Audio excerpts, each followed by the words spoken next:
Good morning. Good morning, everybody. Good morning. Morning. Good morning. Great to Good see morning. you. Good morning. Please, if you're able to, get on camera. Would love to see your face. If you could do me a small favor and put in the chat box, what was the highlight of your spring break?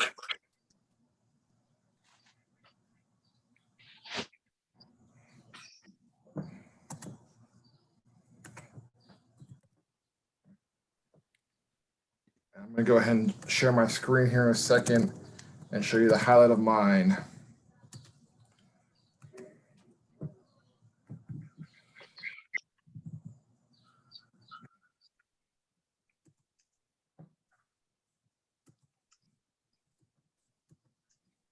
Sleep, went hiking, relaxing, nothing, sleep, ATV riding. Okay, cool. I got a projector, not having to wake up at the crack of dawn every day. Okay.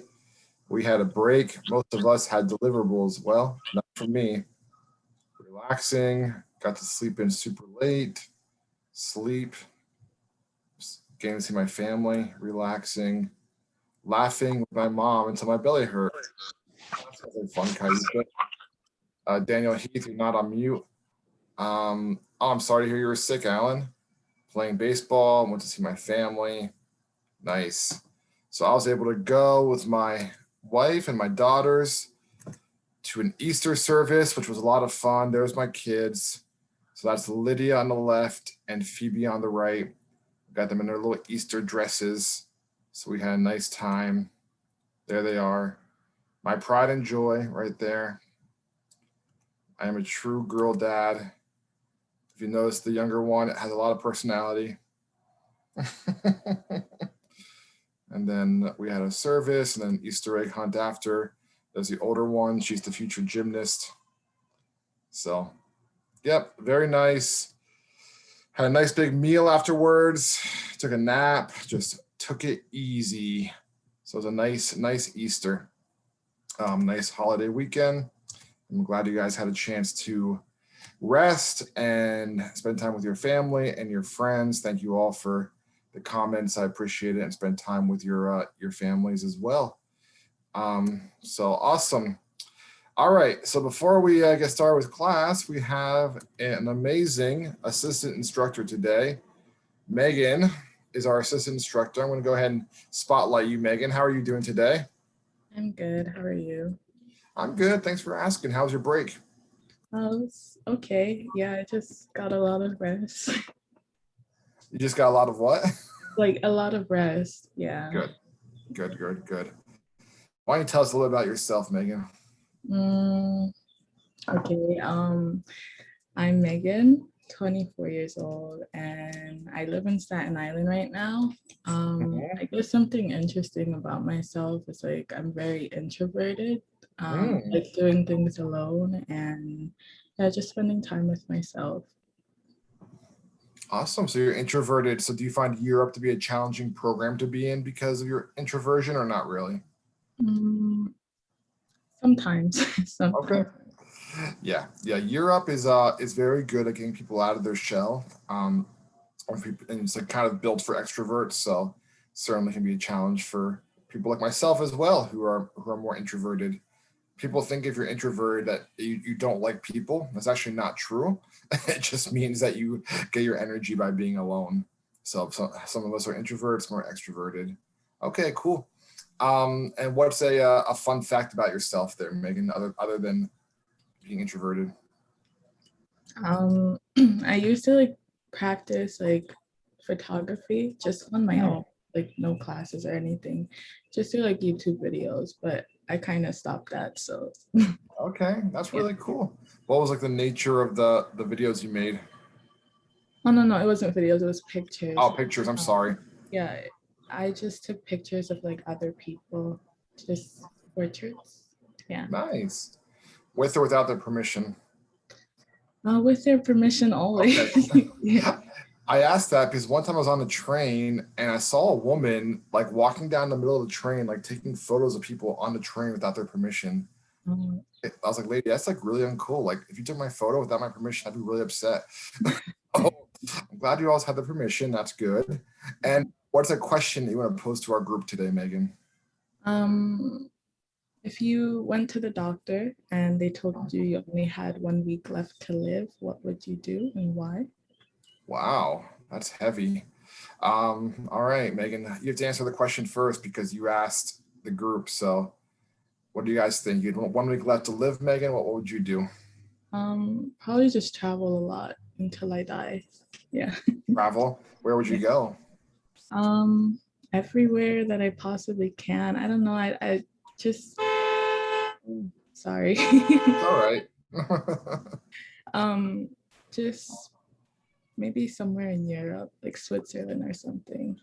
Yeah, that'd be really nice. Very cool. Well, thank you, Megan. I'm going to go ahead and take your spotlight down. I'll take mine down as well. And let's go ahead and look in the chat. We got sleep, eat everything. You might have to quit Europe. Well, understandably so. Go skydiving, confess everything about me. Wow, interesting. Easy. I like that one. Travel, yeah. Blow my savings on things I wouldn't normally spend on. Go to the DR, spend days with my friends and family. I would live literally like with no rules and just do whatever I felt. Okay. Eat and bucket list. Spend the time with people closest to me. Spend it with my family. I'm not believing what the doctor said. God got me. Well, hey, you know what?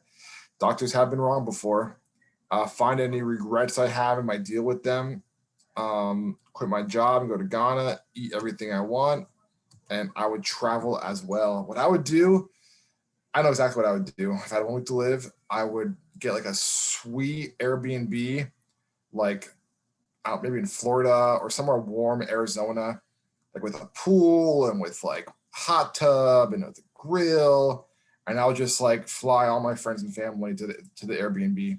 I would just spend the whole entire week eating steaks and swimming in the pool and playing with our kids and, going shopping and just hiking and just, enjoy life, make s'mores around the fire.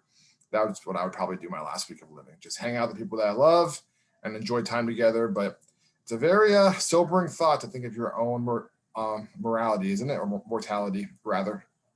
So yeah, Megan, thanks for the question. Thanks for being today's assistant instructor. We're gonna go ahead and get started in a few moments with Excel, but just for those of you who feel reluctant about getting started with Excel, today is just gonna be a very basic dip your toe in the water, and let's just kind of gauge where we're at. So if you just do me a favor, if you could, with the reactions button, give me either a green check if you're like, yeah, Excel, I'm relatively proficient in that, or a red X if you're like, yeah, Excel kind of scares me.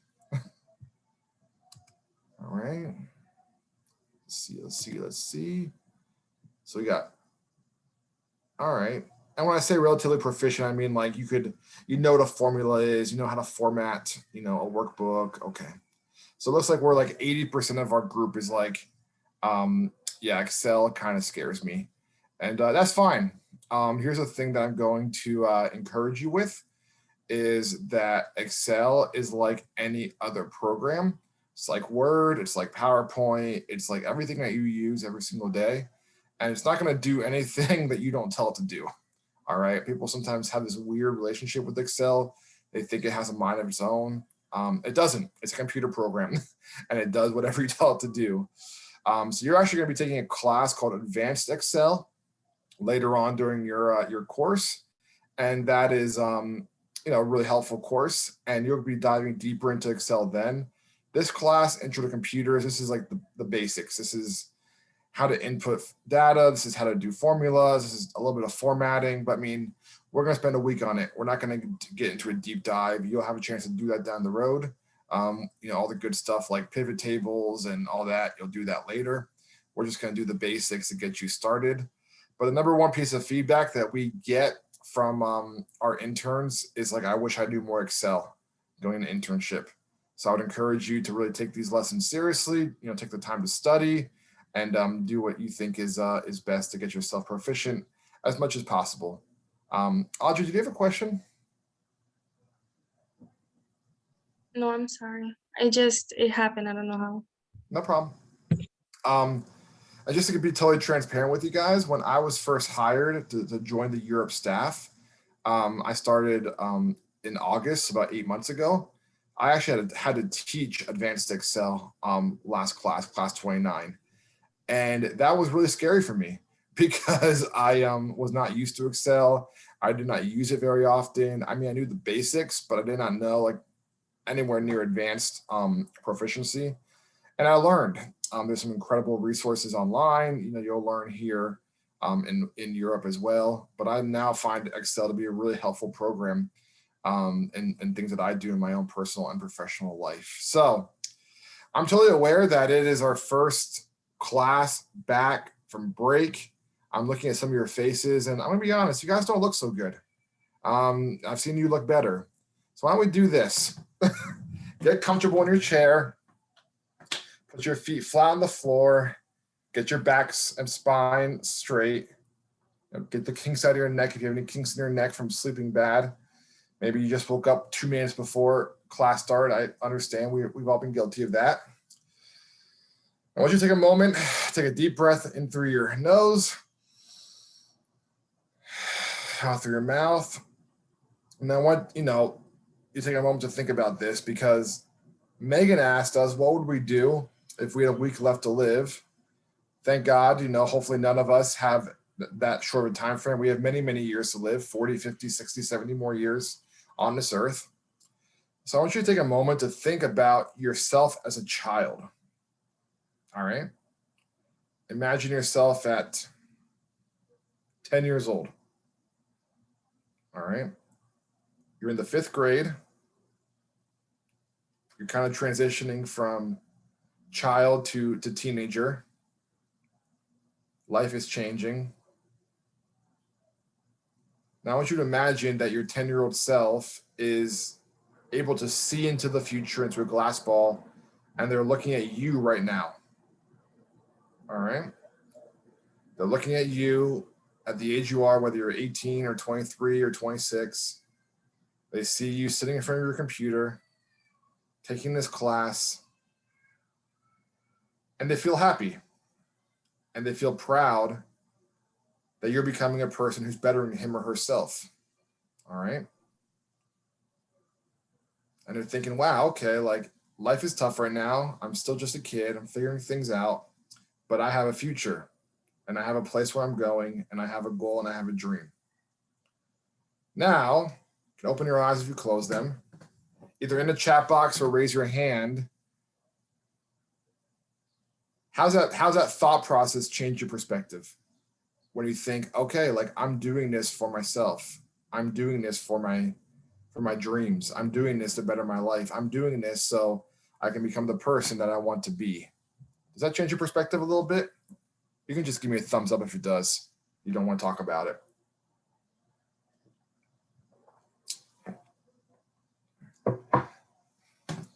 It really is eye-opening, isn't it? When you think about like, wow, like, yeah, I woke up this morning, I'm tired, I don't feel good, I don't want to be here.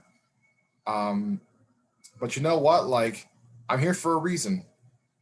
And when you're a child, you are figuring things out, you don't know which direction to go, you feel kind of confused. And that doesn't go away when you turn 18 or 16 or 21 or 25. You are taking control of your life. You are making decisions to manifest the destiny that you want to live out. A lot of people I know, I'm not going to make fun of them, but I'm going to, where they put like crystal balls on top of their wallet and think that they're going to become rich. It's like, how you're going to become wealthy is you're going to get up and go to work every day and work hard.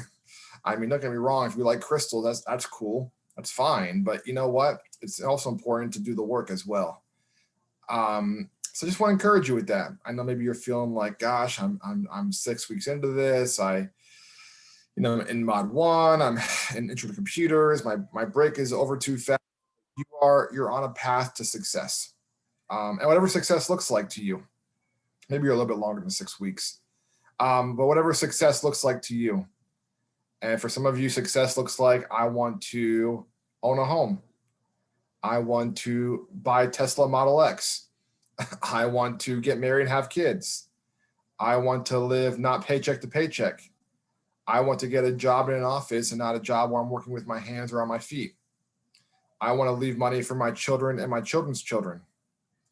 And on it goes. So you're making those decisions today that will frame who you're going to become in the future. So moments when it gets tough, remind yourself of your why. What is my why? Yeah, what Miguel said, being happy, that's successful. So that's exactly right. And here's the thing, is like, if you weren't here right now, what would you be doing? Would you be laying in your bed scrolling Instagram? would you be, still sleeping because you're up all night playing Call of Duty? Would you be working a job that has no future path for you with success? Like, what would you be doing? Yeah, exactly. Suffering at a job I hate. So isn't it a lot better to be here saying, hey, listen, maybe it's not ideal right now, but I'm setting myself up for a future that I want. So that's it. Any questions or comments on that?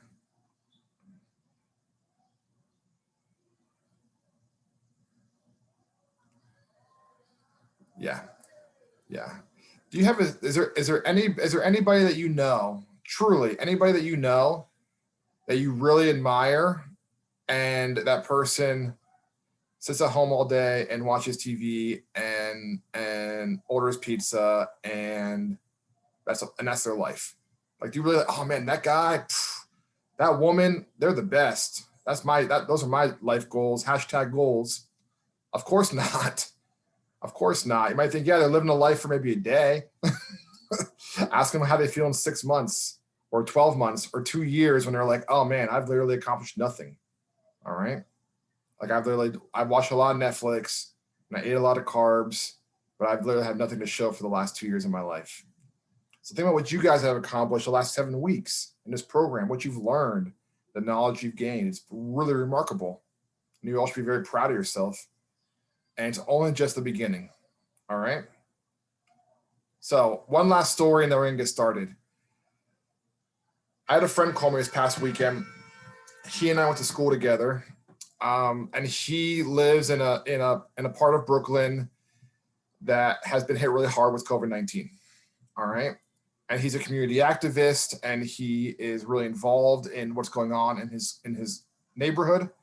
And ever since COVID-19 came to his community, he said, you know what, I'm not just going to sit by passively and let my community suffer. And he has been working tirelessly to make it happen, to help out his community, all right, and to invest in his community. He's been passing out food. He's been doing clinics. He's been helping people, get to the doctor. He's been doing everything he possibly can to help people in his community. And it's really admirable. And he works a full-time job. He works night shift. He's a parent. He's a grandparent. He's got a lot going on. All right. And he decided that I'm not going to watch my community suffer during this pandemic. And this past week, my wife and I, we're talking with him, and we decided, we really want to be a blessing to you because you're doing important work. And we wrote him a check to help him out with his work. That check was for $1,100. We said, here you go. Make it happen. You're doing awesome work. Now, am I saying that to brag or to say, oh man, look how generous I am? Honestly, I'm not that generous. But I say that because that was always my dream. My dream was to say, I want to be able to help people and also help people who are helping people. Like, I could take that money and go buy myself a new PS5, and that'd be cool. Or buy myself a new pair of shoes, or go shopping, or take a little mini vacation, and that'd be fine. You could do whatever you want with your money. But the thing that I want to encourage all of us with is, like, what am I going to do when I start gaining money and gaining wealth? Am I just going to hoard it for myself? Or am I going to be able to use it to along the way? Just the people that have helped me along the way as well. There's many times in my life, I'll tell you guys, I can't begin to tell you the amount of times people have said, hey, I know you're struggling right now. Here's some money. Hey, I know you're struggling right now. I bought you some groceries. Here you go. hey, I know that, your car broke down. I got this car just sitting in my driveway. I'll sell it to you at the bottom price. Here you go. So that's what it's all about to me. And if for you, it's all about having a loft in Soho and going to Bali every year, that's cool too. I'm not here to judge you what you do with what you've been given, but just want to encourage you with that. So the reason I tell you guys that story is because if I didn't have a budget, you guys know what a budget is, right? Everyone can nod their head yes. I never would have been able to give that money to my friend. Because if you make $20,000 a year, $60,000 a year, or $200,000 a year, if you don't have a basic budget on how you're gonna, organize your money, you're never gonna be able to be in control of your finances. You're never gonna be able to live the life that you want to live. All right. So with that being said, I'm going to show you guys a short video. It's not too short, it's about 10 minutes long. And it's by a guy named Dave Ramsey. Some of you might know who he is. He is a financial guy based in Tennessee. He is a little bit intense. I just want to warn you right now. So you might have to feel like, well, this is kind of a wild video. But he's going to talk about the importance of a budget. And we're going to talk today, how do you build a budget? Even now, how do you prepare to build a budget for your finances? So there's a link. It's 10 minutes long. Let's come back at 9:34 and have a chat about the video. All right, thanks. All right, guys, once you finish the video, you can come back on camera. So if you're not woken up by now, you should be pretty well awake. Any thoughts, reactions, reflections of what Dave was sharing there?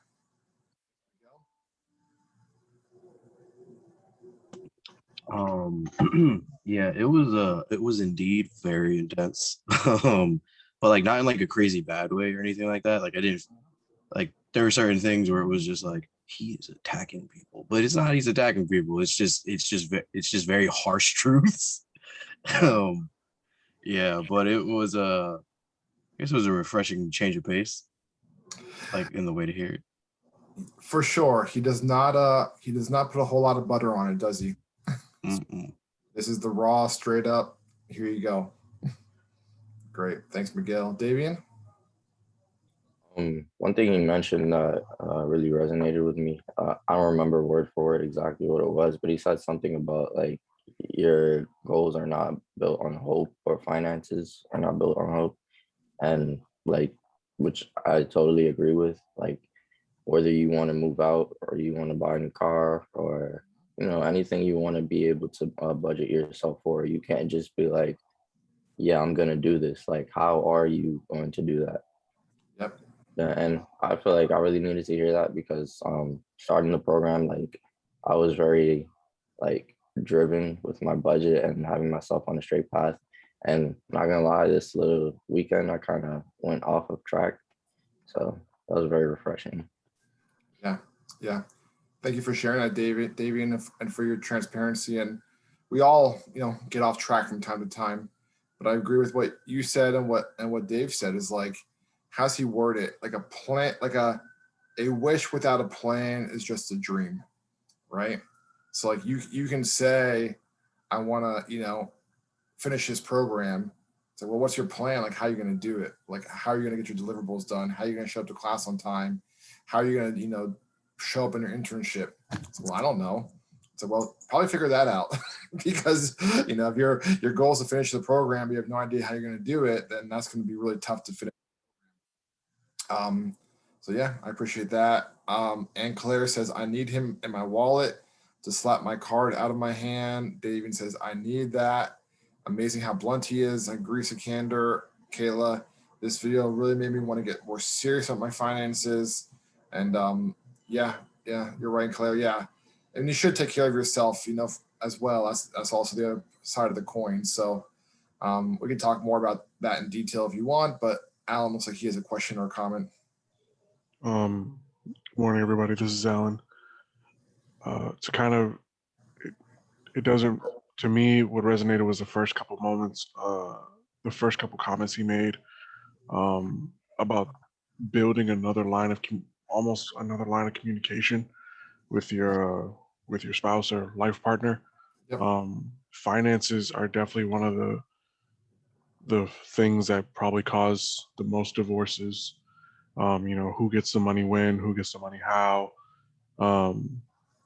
and having the ability to always sort of refer back to what y'all agreed on, whether it be a literal prenup, or just something on a napkin or something. Mhm. It definitely sets a standard for you and your partner. Yes, definitely agree. I know not everybody feels this way. I'm not saying that this is a, requirement, but like my partner and I, we share a bank account. So like her money goes into one account, my money goes into the same account, and we share it. Um, some couples don't do that. I have my money, you have your money. I prefer it being shared. That's just my opinion. I'm not saying you have to do it that way, but that's what my partner and I have decided, because we look at it as we're a team and we have financial goals together, and we want to achieve those goals together, not separate. So that's how I look at it. Not everybody does. That's fine, but Alan is absolutely right. Whether it's your spouse, whether it's your boyfriend or girlfriend, whether it's your partner, whatever term you want to use, you and that person should be on the same page when it comes to your finances, because yes, the number one cause of divorce in this country is money. So making sure you're on the same page is really important. So I'm glad that you brought that up. Anybody else want to raise a question or a comment? Actually, Sean, the love of money is the root of all evil, is what the scripture says. The love of money. When money controls you and you don't control it, that's when it's dangerous. All right. Any other questions or comments about this before we go on to today's activity? Excel. One of the best things you can do with Excel, probably the best thing you'll ever do, is create a personal budget. So what I want to do is I want to kind of put the ball in your court, and I want to see how well you know or don't know Excel. And I'm going to give you guys a breakout with some of your colleagues to discuss how you would make a budget for Tom and Kim. All right. Tom and Kim, they have a combined income, take-home income, no, so taxes, everything has been taken out already, $50K a year. Annual means a year. Their monthly bills are rent, student loans, car note, electricity, internet, cell phone, groceries, credit card, and fun money like going out to eat, gifts, and weekend getaways. So I'm going to put you into a team. Let's see how we do creating an Excel budget, very simple, for Tom and Kim. If you say, listen, I have no idea how to even start, maybe somebody else in your room does. If nobody in your room has any clue whatsoever, just get my attention and I can come in and help you get started. Yes, Jason? I just want to confirm this is like we're not editing anything here. We're not giving financial feedback. We're just putting this in a good old chart. That's it. You're putting in a basic 2-column Excel spreadsheet. This is their rent, $1,800. This is their student loans, on down the list it goes, and making a budget for them. Yep. You're just turning this information into an Excel spreadsheet. Yeah, good question. Thank you. You have a question, Jesus? Yes, is it one spreadsheet per group, or do we each have to make one? Great question. One spreadsheet per group. So does anyone want to pull up their screen, put their Excel up, and go ahead and work together to make a sample budget for this couple? Be in very small groups, about 4 to 5 people each. Any other questions, folks? All right. Let's take, what do you guys think? 10 minutes, is that enough time? And we'll come back and see what we got.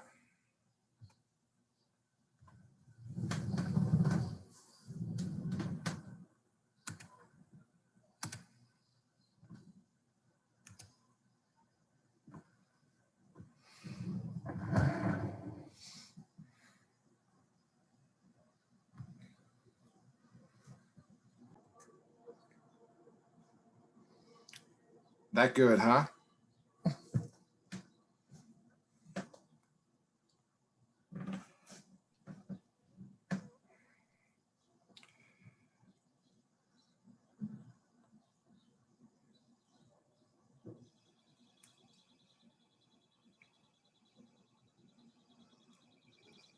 All right, we'll give everybody another few seconds to get back to the main room.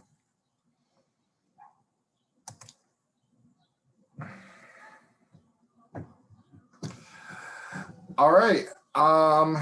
Is there any particular group that wants to raise their hand, say we made a nice looking budget for Tom and Kim and want to share the screen? Sikander, I saw your hand first, so the floor is yours, sir. Let me just share my screen. This is our Excel sheet.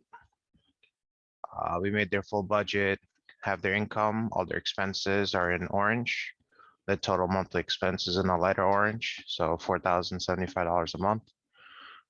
So then we calculated their expenses per year, which was, so for this one, you highlight all of this, you click auto sum up here, and it gives you the sum for everything in here. So even if you change a number here, like so let's say to 600, that ending number will also change. And then you go back down here. This is expenses per year. You can see it's B17 times 12, 12 months in a year. And monthly expenses is this, which is B17. And then your savings would be B3 minus B19, which is this. All right, excellent. I love the color coding, which is great. Very good. So one quick thing, Sikander, before you stop sharing your screen, can you click on B17 for me again? All right, thank you, sir. So look at the top of his screen where it says equal sum, and it says, yeah, right there, perfect. So that's what we call a formula in Excel. All right, it's not like press enter for me, Sikander. Yeah. It's not like you just put $4,075 there. He put a formula there, and what he demonstrated for you, which was great, is that if you change the numbers from B5 down to B15, that'll change the monthly expense cost. That's exactly what I was looking for. So thank you so much, sir. Great job, Sikander. Great job, team. You can stop sharing your screen. Kayla, did you want to share your screen as well? I had a quick question, Eric. Yep. Are we going to learn the formulas and stuff like that in this class, or is that going to be an advanced Excel? We're going to learn the basic formulas. Okay. But sum is one of them we're going to learn, yes. Okay, and then I didn't have the screen sharing for my group, but I could have Brandon share his. Yep. Joshua. Sorry, I meant Joshua. My apologies.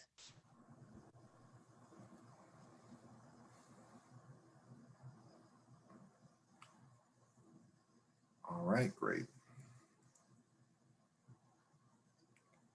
So someone want to explain what you guys did? Yeah, so we basically put the bills on one side, the amount on the other. We added them up, and that's how we got the sum. We actually I didn't know about the auto sum function. Yep. I used to, I think for my old job, we had something like this, and like we were playing around, like trying to figure out exactly how it was. I remember that you have to do like the one column, which is like B3 and up to like B13, but we couldn't remember exactly like whether it was like plus, minus, how to actually get the sum. Sure. But if you drag like, whoops, you like highlight it and then like drag it down. I can't do it right now, but usually it'll show you, I guess, the sum here. So I guess if people don't actually have the function or can't find it, they can also do that. Yep. But I did forget to put the annual income part in there. Yeah. But you have expenses. That's fine. Yeah, this practice. I just want to get a gauge on where you guys are and kind of what your proficiencies are. And of course, I never like to ask people to do things that I myself don't do. So I worked on it as well while you all were in there. And here's mine.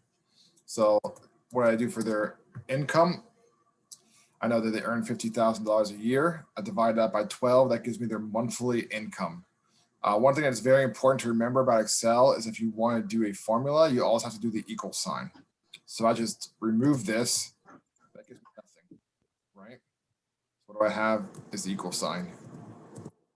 Yeah, Alan, do you have a question or a comment, sir? I kind of also wanted to make a kind of add another tip. Yes, please. So if you don't mind, I can share my screen unless we don't have time. How do we do this, Alan? Do you want to take control of my screen, or what are you going to do on your own? I How we do it? Yeah, go ahead. Why don't you go ahead and share yours, and then fantastic. Yeah. Give me 1 second here. Bada bing, bada boom. Can everybody see my screen? Yes. Yes. Fantastic. So another thing that you could add, I don't know if maybe somebody mentioned it, my audio has been kind of crappy so far. If you highlight, or I believe you can go from the top as well. Yeah. If you right click the top of the column, which will be these letters, you can go to number format. Mm-hmm. And to save yourself the trouble of putting all these dollar signs, you can actually adjust it to be currency. Yes. So this is this was a massive time saver for me when I had to use it prior when I was working as a supervisor. Mm-hmm. So you can, just heads up for everybody, you can change it to times, percentages, fractions. For this case, it'd be currency. So you don't have to put the dollar signs and the decimals and the commas and stuff like that. It literally just changes it for you. So if I were to put a value here, let's say 1,500, and then I click away from it, it'll change itself to $1,500. Yeah. And one quick thing to piggyback on you, Alan, that's very helpful. Thank you. What Alan did at the top when he clicked on the letter B, click on that again. That changes the value in that whole entire column. So if you went to like B 2,684 and typed the number 4, it would be $4, right? Because what he's doing is he's selecting the whole entire column B. And now what you really want, if you really want to geek out over Excel, press a little top left corner in between A and the 1. Click on that from you, Alan. There's your whole spreadsheet. So if you wanted to change your whole spreadsheet to something, like say you want to press that top left corner and make everything bold. Yeah, there you go. You can do that. And now everything's bold just like that. So Excel's amazing, guys. There's so many things you can do. I'm sad we only have a week in it because I really enjoy working in it. But you'll have a nice whole entire 7 weeks with Doug to get into the deep dive. But just curious now for our last few minutes together, give me a green check if your group was like, you breezed through that in 2 minutes, or a red X if it was like, oh, this was a little bit of a challenge. It took us some time to figure it out. Someone's shocked.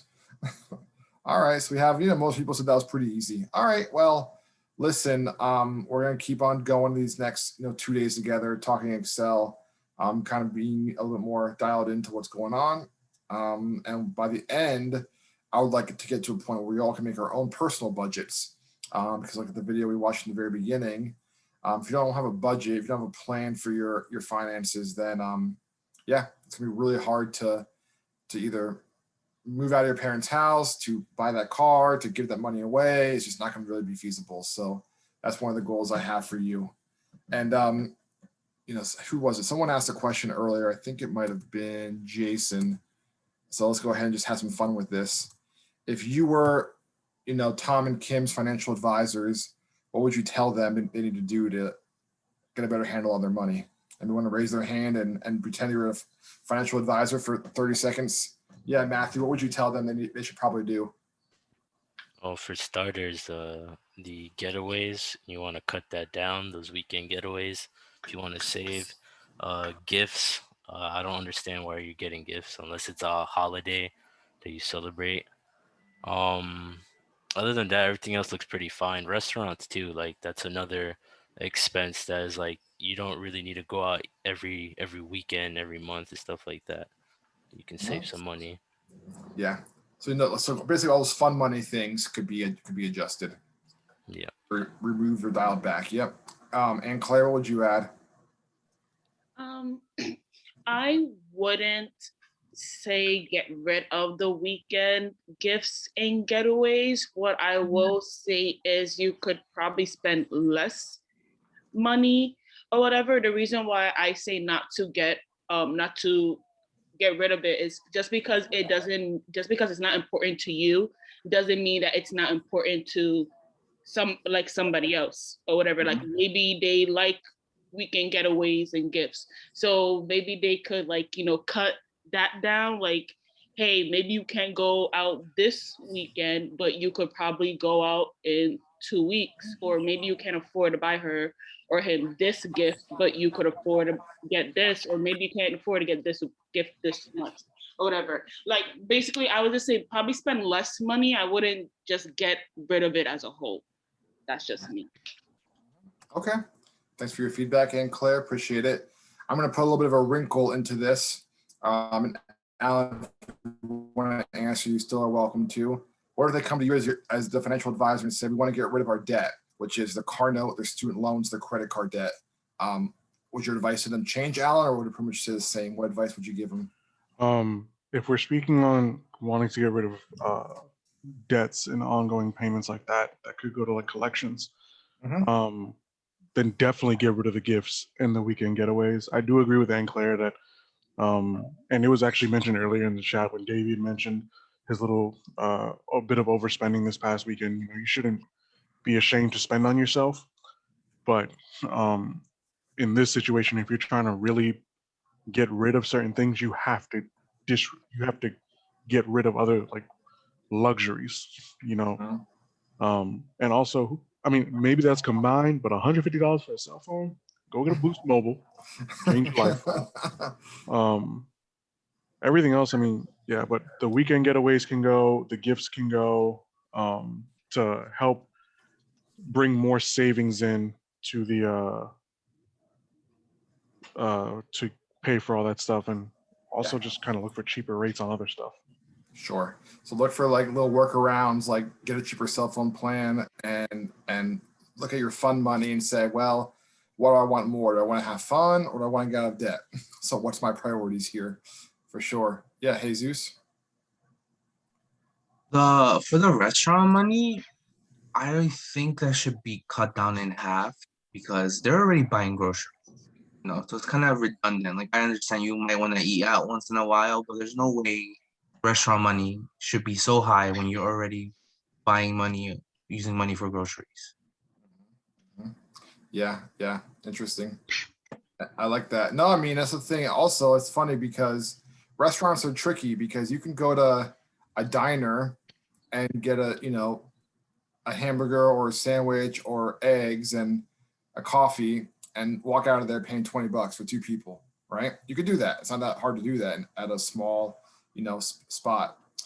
Or you can go to like a rooftop, spot in a cool neighborhood and get the same food, maybe have higher quality, but buy some drinks and do all that, and now you're spending $200 in one night. So it all depends on like, well, you can go out to eat, but maybe go to the Shake Shack instead of going to the high-end restaurant in town. Yeah, really good points, everybody. This is one last thing that I would actually advise. That's if you look at the card note, $350 for the card note. My humble opinion is if you're trying to get out of debt, you probably should just buy a car that you can just pay for with cash and drive that around. I'll tell you guys this. I recommended the book last week, The 7 Habits of Highly Effective People.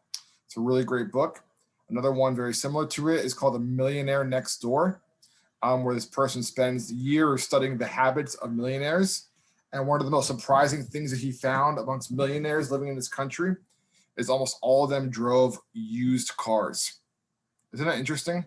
So these are people who are millionaires and won't buy a brand new car. They buy cars that are 3 years old, 4 years old, 5 years old, because by then, it's depreciated enough and still in good working condition. And I mean, they're not buying $500 clunkers, of course, but they're buying, quality used cars. And they don't have car notes. They buy them with cash. And so funny because I think in our society, we think you have to have the latest car and you have to have a car payment. If you have a car payment, that means your insurance is higher. There's a lot of things that go into that. So I would advise this person, if I was their advisor, maybe you really like your car, and I'm sure you do, but I would encourage you to take that $350, go buy something for cash, make that $0, and then put this towards there, right? Now you're crushing your student loans, almost doubling the amount you're putting into it. So, all right, I see the chat box is going. Let me just see if there's what's going on. Yep.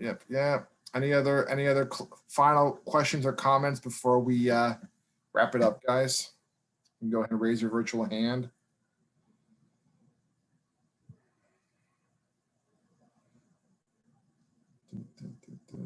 Going once, going twice. Yes, Izzy? I do have a question. I do. Would data entry itself be something part of the IT field, or that's just something separate? In terms of like doing Excel sheets, like data entry? Yes. Yeah, I mean, I would consider that part of the IT field, sure. I mean, you'll in advanced Excel, like how to even program in Excel, which is kind of cool. And to do macros, which I think are probably the best function that Excel has. So yeah, there's definitely part of that you'll be utilizing. A lot of the IT help desk students actually will say, like, I wish I knew more Excel in my internship. Important skill to learn. Yeah. Okay. Izzy. Jason. Thank you. Since we're on the topic of being able to budget, like how would you budget like the only income we have from this area, for example? Because most of us, we don't have a job and the only income we're getting is from here. No, yes, that's a great question. I mean, this isn't supposed to be your long-term solution. That's what I would say. That's exactly how I would word that. I mean, I'm just curious, how many of you are working in addition to Europe? Give me a green check if you also have a job. So it looks like, you know, and a red X if you're not working, this is your only thing. So it looks like maybe, you know, 20% of us are also working in addition. And you know, 80% of us are not, but yeah, I mean, $50 a week is not your, you know, not your living expenses, of course. But if I were in your shoes and I was living at home, I don't know how many of you live at home still, but if I was you and living at home and I was getting $200 a month, I would tell you exactly what I would do with that. I would put that into my retirement. So if you're, you know, if you put $1,200 into your retirement now at 20 or 22, I mean, that's just going to continue to grow and grow and grow and grow. Maybe you can't buy, you know, new stuff for yourself, but that's worth the payoff down the road, in my opinion. But then again, I also, you know, probably would just go hang out with my friends and have fun because that's what I would do. And yeah, investing is a good option as well. I mean, I invested in Lyft, the car service, like, I don't know, half a year ago, and it's already come back 163%. So if you put, you know, I don't know how much I put in, $500 maybe, and it came back to, you know, 1,000 plus, which is great. Yeah, and you can stay with your parents for as long as they allow you to stay with them. But having your own place is kind of cool too. So, all right. Any closing questions before we talk about the deliverables? And also, we'll spend some time tomorrow talking about the midterm. If any of you are feeling stuck on anything, happy to discuss that tomorrow during class. All right, Megan, can you please do me a favor and read the deliverables, and then we'll wrap up today's class.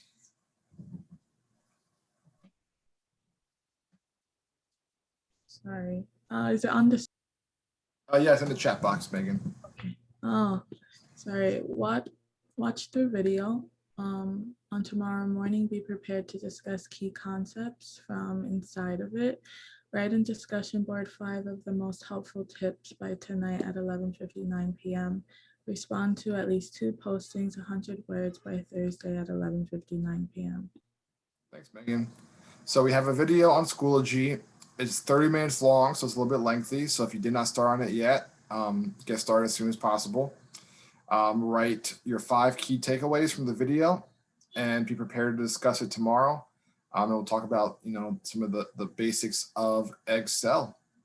But beyond that, you know, great work, everybody, today, and looking forward to continuing to build out these concepts in the weeks to come. So enjoy the rest of your day and see you tomorrow. Thank you, Eric. You too. See you tomorrow. See you tomorrow. Hey, Mary. everybody. I also like the background you have there, Eric. See you tomorrow. Oh, thank you. This is my my kid's room. I love it.